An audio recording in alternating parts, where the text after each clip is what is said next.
महाराष्ट्र सध्या अतिवृष्टी आणि महापुराच्या तडाख्यात आहे.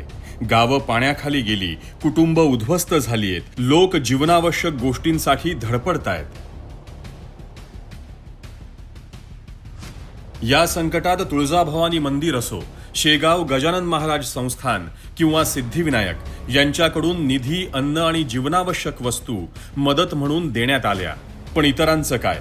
राज्यात असलेल्या मशिदी, दर्गा वा इस्लामिक संस्थांकडेही कोट्यवधींचा निधी आहे. पण पूरग्रस्तांसाठी कोणतीही ठोस मदत, निधीची घोषणा का नाही होत?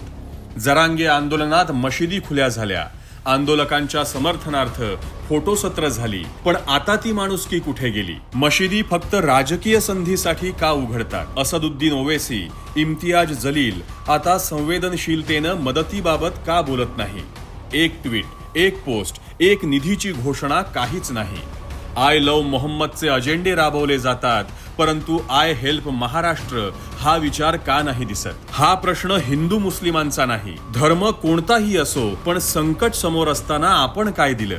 हा प्रश्न प्रत्येक संस्थेला आणि व्यक्तीला विचारणं आवश्यक आहे. कारण संकट धर्म पाहून येत नाहीत आणि मदतही धर्म पाहून द्यायची नसते.